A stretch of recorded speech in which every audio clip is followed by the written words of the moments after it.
मैं पहले भी कहा था, अभी भी कह रहा हूँ कि न इस बार इंडिया गठबंधन की सरकार बनेगी, न एनडीए गठबंधन की सरकार बनेगी। समाज विकास क्रांति पार्टी के बगैर किसी की सत्ता नहीं आएगी, ये मैं दावे के साथ कह रहा हूँ। वोट परसेंटेज जो कम हो रहे हैं वो भारतीय जनता पार्टी के हैं। भारतीय जनता पार्टी बैकफुट पे आ रही है। यहाँ के सारे लोग सजग हो चुके हैं उत्तर प्रदेश के, और पूर्वांचल में इनको बहुत बड़ा झटका लगने वाला है उत्तर प्रदेश में, कि जो 5वें, 6वें, 7वें चरण का जो चुनाव होगा वो बड़ा आश्चर्यजनक होगा चुनाव। इनकी सीटें, बहुत सारी सीटें इनकी जा रही हैं। मैं ये दावे के साथ कह सकता हूँ उत्तर प्रदेश में इनको 4 मिलेगा कि 14, कुछ नहीं कह सकते, लेकिन पूरे देश में 40 पार करना इनके लिए मुश्किल हो जाएगी। है सारा ठाकुर समाज नाराज़ है।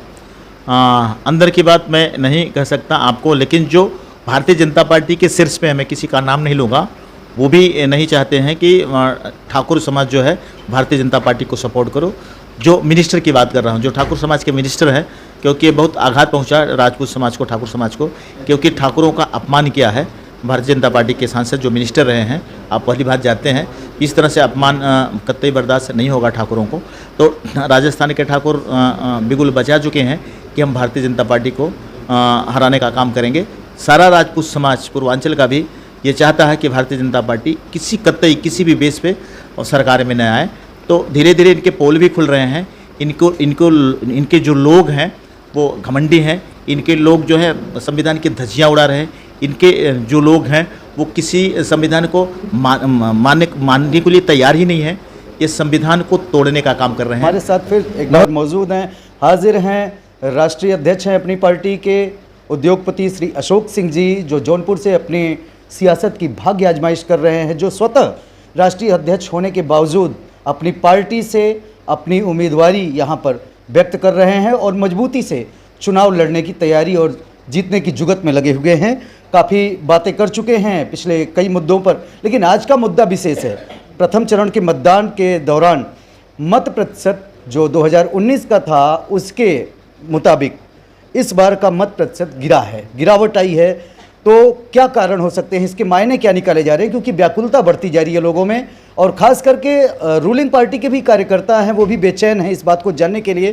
तो हम आज अपनी बातों की शुरुआत इसी क्रम में करते हुए अशोक सिंह जी से जानना चाहेंगे कि जो प्रथम चरण के मतदान में गिरावट आई है प्रतिशत में, उसके पीछे का वर्जन क्या है सर?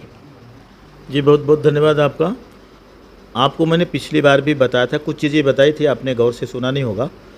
मैंने कहा था कि भारतीय जनता पार्टी 2014 में भी आई, पूर्ण बहुमत में आई, 2019 में भी पूर्ण बहुमत में आई। अभी भारतीय जनता पार्टी को ये जो वोट प्रतिशत कम हुए हैं, भारतीय जनता पार्टी के वोटर्स हैं, वो उनको विकल्प अभी तक नहीं मिल रहा है कि भारतीय जनता पार्टी को छोड़ना तो चाहते हैं, लेकिन उनको विकल्प ही नहीं मिल रहा है कि हम किसके पास जाएं, क्योंकि राहुल जी का उतना परफॉर्मेंस अभी दिख नहीं रहा है।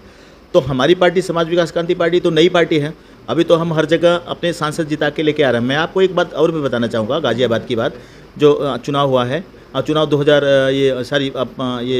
2024 का जो 26 को होने जा रहा है, उसमें हमारा कैंडिडेट बीजेपी का ही था, और आज जो समाज विकास क्रांति पार्टी में आया है वो जीत रहा है।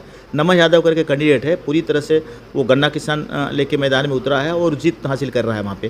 तो कुछ जो बीजेपी के वोटर्स थे जो कन्फ्यूज हैं, वो वोट देने के लिए इस बार नहीं जा रहे हैं। तो पहले चरण में तो ऐसा ही हुआ है कि वोट देने के लिए वो नहीं जा रहे हैं। और मैं सिर्फ इतना कहूँगा कि जो भारतीय जनता पार्टी बैकफुट पे आने वाली है 2024 के चुनाव में, वो जो 2019 का और 2014 का जो सपना देख रहे हैं, उसका सपना चकनाचूर होने जा रहा है। वोट के परसेंटेज के हिसाब से आप देख लीजिएगा कि 61 जो अभी हुआ है, 61 समथिंग जो परसेंटेज हुए हैं, पिछली बार 68, 69 जो भी हुए रहे होंगे, तो जो परसेंटेज गिरे हैं ये भारतीय जनता पार्टी के वोटर्स हैं जो कि वोट देने के लिए नहीं गए हैं, उतरे हैं। और हमारा प्रयास चल रहा है कि जो भारतीय जनता पार्टी सोच के वोटर्स हैं जो सोच रहे हैं विकल्प कौन है, तो समाज विकास क्रांति पार्टी विकल्प के रूप में हर जगह धीरे धीरे पहुंच रही है। दूसरे चरण का जो चुनाव होगा उसमें कुछ परफॉर्मेंस दिखेगा समाज विकास क्रांति पार्टी का। मैं पहले भी कहा था, अभी भी कह रहा हूँ कि न इस बार इंडिया गठबंधन की सरकार बनेगी, न एनडीए गठबंधन की सरकार बनेगी। समाज विकास क्रांति पार्टी के बगैर किसी की सत्ता नहीं आएगी, ये मैं दावे के साथ कह रहा हूँ। वोट परसेंटेज जो कम हो रहे हैं वो भारतीय जनता पार्टी के हैं। भारतीय जनता पार्टी बैकफुट पे आ रही है।